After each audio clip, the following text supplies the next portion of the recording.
Assalamualaikum warahmatullahi wabarakatuh. Perkenalkan, nama saya Febri Salsabila Khairunnisa dengan NPM 23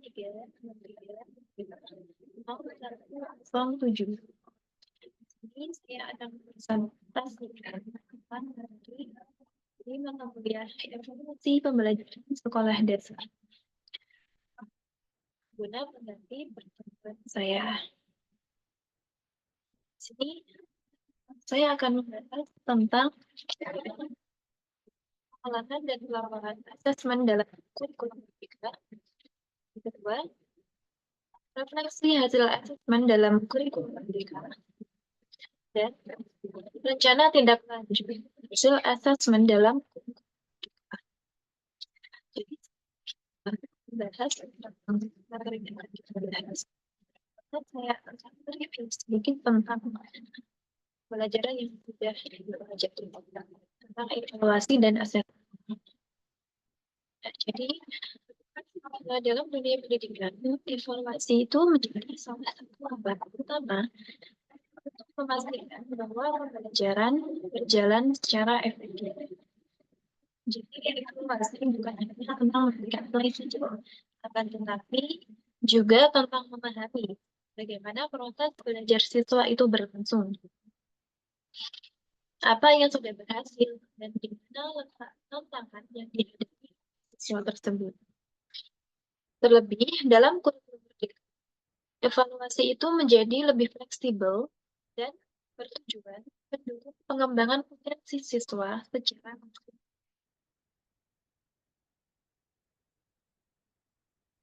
Nah, evaluasi itu merupakan sebuah hal dan merupakan tujuan akhir.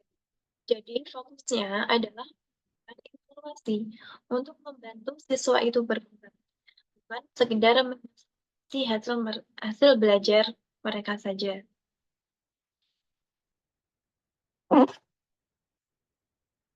Nah, evaluasi pembelajaran dapat diartikan sebagai proses pengumpulan, analisis, dan interpretasi data tentang proses dan hasil belajar siswa.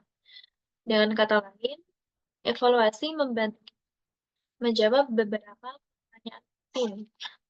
Yang pertama, apa saja yang menjadi kesulitan mereka?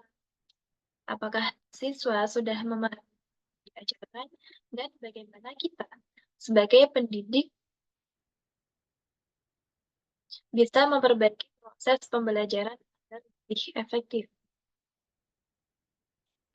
Nah, kemudian dalam kurikulum merdeka, itu memiliki beberapa tujuan utama. Itu yang pertama,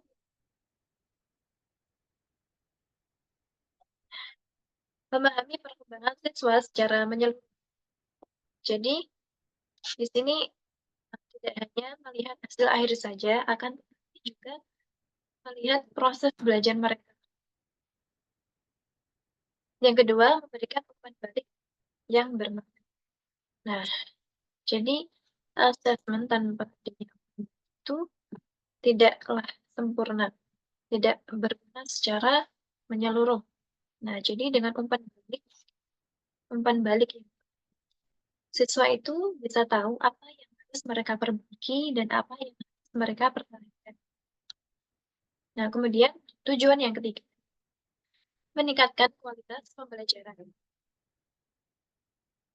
Jadi, guru itu bisa mengevaluasi metode mengajar mereka berdasarkan hasil yang telah dilakukan.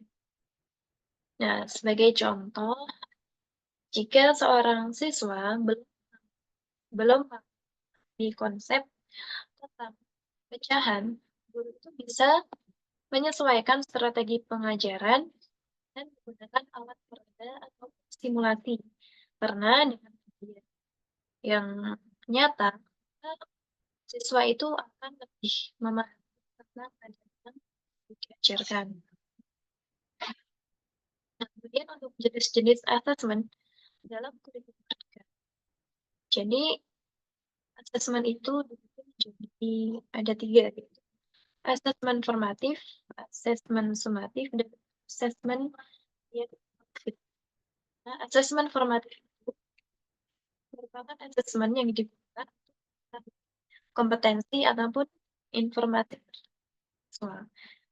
Kemudian untuk bentuk dari asesmen formatif itu tidak harus soal pilihan, akan tetapi bisa berupa soal ataupun soal yang tidak selalu berkaitan dengan debat. Nah, kemudian untuk asesmen formatif bisa dilakukan di 3 waktu, yaitu asesmen di awal, asesmen formatif di awal, asesmen formatif di tengah, dan asesmen formatif di akhir. Dengan tujuan asesmen formatif di awal itu untuk mengetahui kemampuan siswa tentang materi yang akan dipelajari selanjutnya dan menentukan proses yang akan dilakukan didik. Karena dengan guru itu mengetahui kemampuan siswa, maka guru itu akan bisa proses yang akan dilakukan dengan menyesuaikan dengan kemampuan siswa tersebut. Nah, kemudian asesmen formatif tengah itu dilakukan dengan tujuan untuk mengevaluasi pelajaran, mengevaluasi metode pelajaran sudah efektif diajar, apakah sudah efektif dilakukan. Kemudian asesmen formatif di akhir, yaitu yang bertujuan untuk menilai kemampuan dan sebagai dasar perencanaan selanjutnya. Kemudian untuk asesmen sumatif, yaitu asesmen yang dilakukan di akhir pelajaran untuk melihat capaian akhir siswa. Contohnya seperti ulangan akhir ataupun proyek besar, laporan hasil karya siswa.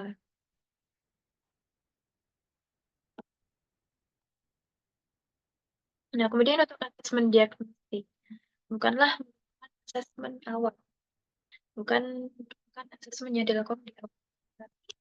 Asesmen yang dilakukan mendiagnosa hal yang terjadi pada siswa tersebut. Nah, sekarang kita akan membahas tentang pengolahan dan asesmen. Jadi untuk pengolahan hasil asesmen dilakukan dengan menganalisis secara kuantitatif dan kualitatif terhadap hasil asesmen. Jadi hasil asesmen untuk setiap tujuan pembelajaran diperoleh data kualitatif dan data kuantitatif. Nah, data-data ini diperoleh dengan membandingkan pencapaian hasil belajar serta didik dengan kriteria tercapaian tujuan pembelajaran, baik pada capaian pembelajaran di akhir, fase, maupun tujuan pembelajaran turunannya. Nah, untuk pertama, mengolah hasil asesmen dalam satu tujuan pembelajaran. Nah, asesmen sumatif ini dilakukan secara periodik. Setiap selesai satu atau lebih tujuan pembelajaran. Nah, hasil asesmen itu perlu diolah menjadi capaian dari tujuan pembelajaran setiap peserta didik. Peserta didik pendidik dapat menggunakan data sebagai hasil asesmen tujuan pembelajaran peserta didik. Namun, juga bisa menggunakan data kuantitatif dan deskripsikannya secara kualitatif.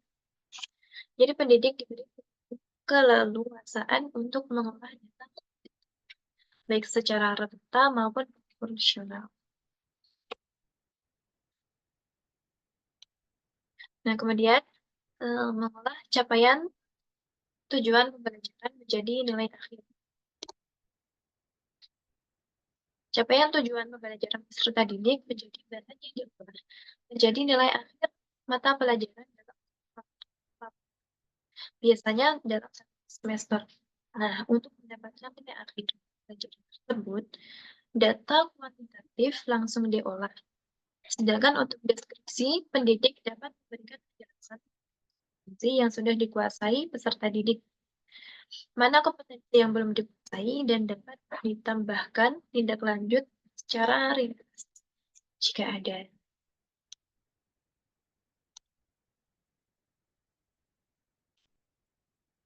Nah, kemudian bila pengukuran pencapaian dilakukan setiap tujuan pembelajaran dengan data kuantitatif atau pencapaian. Misalnya dalam satu semester ada 6 mata pelajaran IPA, 7 tujuan pembelajaran untuk bahasa Indonesia, dan 5 tujuan pembelajaran mata pelajaran Islam. Contohnya, ada 3 mata. Cara ini dapat berlaku semua mata pelajaran. Nah, kemudian, bila pengukuran pencapaian dilakukan untuk setiap tujuan pembelajaran dengan data atau skala dengan deskriptor, yang mana satu perlu diingat, peserta didik masih kesulitan dan sangat bergantung pada bimbingan dalam mencapai tujuan pembelajaran dan belum siap memasuki pembelajaran lebih lanjut. Maka perlu direkomendasikan untuk menguatkan tujuan pembelajaran dengan mengikuti remedial.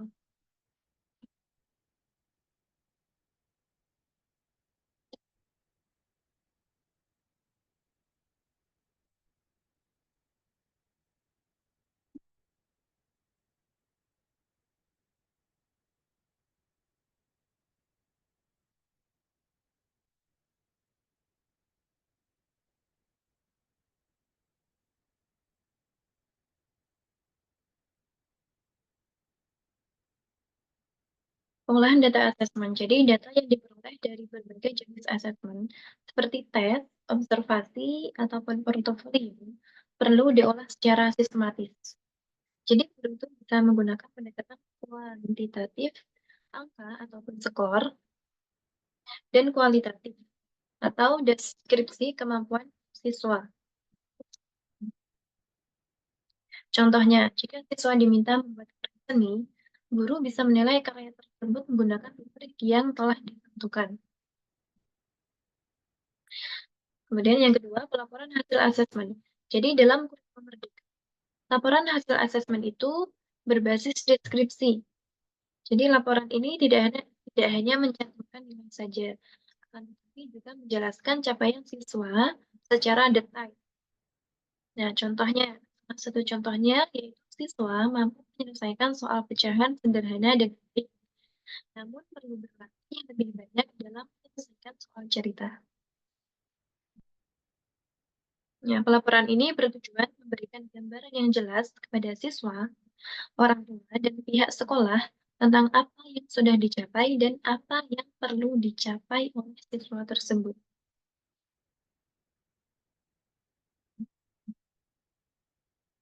Nah, kemudian untuk refleksi dan tindak lanjut hasil asesmen. Jadi langkah terakhir dalam evaluasi adalah refleksi dan tindak lanjut. Ini adalah bagian terpenting untuk memastikan evaluasi itu benar-benar bermanfaat. Nah, jadi guru itu perlu melihat hasil asesmen secara keseluruhan dan dengan pertanyaan sebagai berikut. Contohnya, yang pertama, apakah tujuan pembelajaran sudah tercapai? Yang kedua, apa saja kendala yang dihadapi siswa? Yang ketiga, apakah strategi pembelajaran yang digunakan sudah tepat? Nah, guru itu bisa menggunakan pertanyaan tersebut untuk merefleksi hasil asesmen. Nah, refleksi itu juga dibagi menjadi beberapa bagian, yaitu yang pertama ada refleksi diri, yang kedua refleksi sama pendidik, yang ketiga refleksi oleh kepala sekolah, dan yang kelima refleksi oleh peserta didik. Yang pertama, refleksi diri. Jadi, refleksi diri ini dilakukan oleh seorang pendidik. Jadi, pendidik itu perlu melakukan refleksi diri terhadap perencanaan dan pelaksanaan pembelajaran dan asesmen yang telah dilakukan. Jadi, pendidik itu melakukan refleksi paling sedikit 1 kali dalam 1 semester. Nah, kemudian dalam melakukan refleksi diri terhadap proses perencanaan dan proses pembelajaran, pendidik dapat menggunakan pertanyaan sebagai berikut untuk membantu melakukan proses refleksi diri. Nah, di antaranya yang pertama yaitu tujuan saya mengajar selama 1 tahun ini. Kemudian yang kedua, apa yang saya sukai dari proses belajar mengajar semester ini? Yang ketiga, aspek apa dalam pelajaran dan asesmen yang berhasil? Dan pertanyaan. Nah, kemudian yang kedua yaitu refleksi sesama pendidik. Jadi penilaian ini dilakukan oleh sesama pendidik yang ini ditujukan untuk membangun budaya saling belajar dan kerjasama dan saling mendukung antar pendidik. Nah, sebagaimana refleksi diri, refleksi sesama pendidik dilakukan paling sedikit 1 kali dalam 1 semester. Nah, ini contoh. Nah, contoh berikut adalah 3 hal yang dapat dilakukan oleh peserta didik. Itu yang pertama, berdiskusi mengenai proses perencanaan dan pelaksanaan pembelajaran. Dapat menggunakan atau menyesuaikan pertanyaan untuk refleksi diri. Yang kedua, mengamati proses pelaksanaan belajar.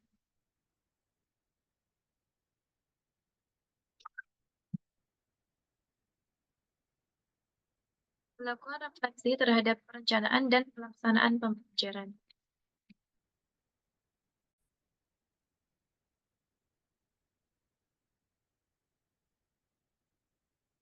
Nah, berikut ada 3 hal yang dapat dilakukan oleh sesama pendidik. Yang pertama, berdiskusi mengenai proses perencanaan dan pelaksanaan pembelajaran.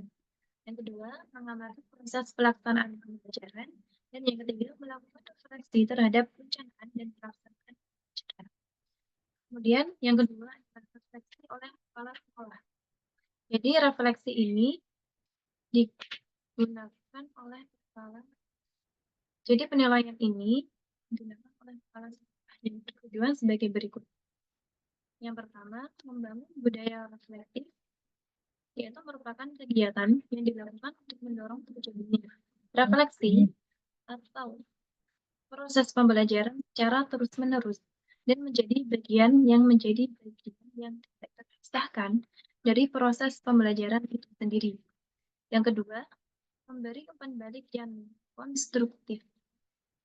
Jadi ini merupakan kegiatan yang dilakukan oleh kepala satuan pendidikan untuk memberi masukan, saran, dan keteladanan kepada pendidik untuk peningkatan kualitas pembelajaran.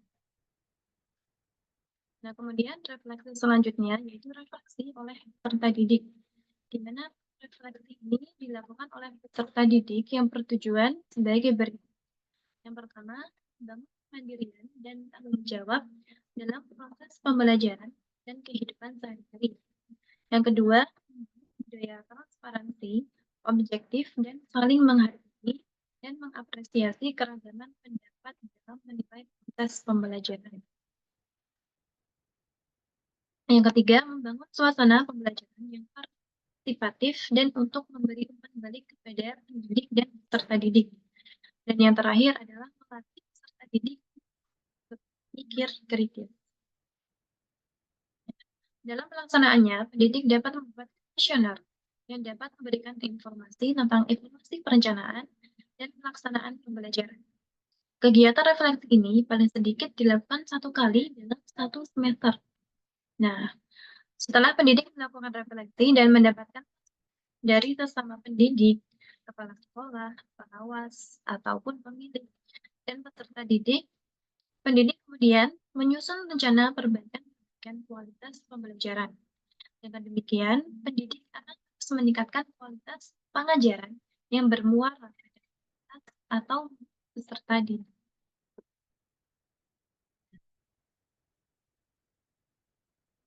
Nah, kemudian setelah refleksi, guru itu perlu menyusun rencana tindak lanjut. Misalnya, yang pertama yaitu remedial bagi siswa yang belum mencapai kompetensi. Contohnya, jika banyak siswa kesulitan dalam konsep bilangan, guru bisa mengadakan kelas tambahan dengan pendekatan yang berbeda. Yang kedua adalah pengayaan bagi siswa yang sudah melampaui target. Contohnya, siswa diajak mengerjakan soal-soal yang lebih menantang atau membuat proyek mandiri. Dengan begitu, siswa yang memiliki kompetensi yang rendah dapat meningkat secara kompetensinya. Dan siswa yang sudah mencapai kompetensi atau mencapai target dapat dapat lebih dapat lebih baik ataupun dapat meningkat. Nah, dengan langkah ini, evaluasi benar-benar berfungsi untuk mendukung perkembangan siswa, bukan sekedar menilai hasil kerja. Nah, kesimpulannya, evaluasi pembelajaran dalam kurikulum Merdeka adalah proses yang komprehensif. Evaluasi tidak hanya tentang mengukur hasil belajar, tetapi juga tentang membantu siswa berkembang, memberikan umpan balik yang konstruktif, dan menyusun strategi pembelajaran yang lebih baik. Presentasi dari materi yang dapat saya sampaikan, saya mengucapkan terima kasih dan mohon maaf jika ada kesalahan. Jika saya akhiri, wassalamualaikum warahmatullahi wabarakatuh.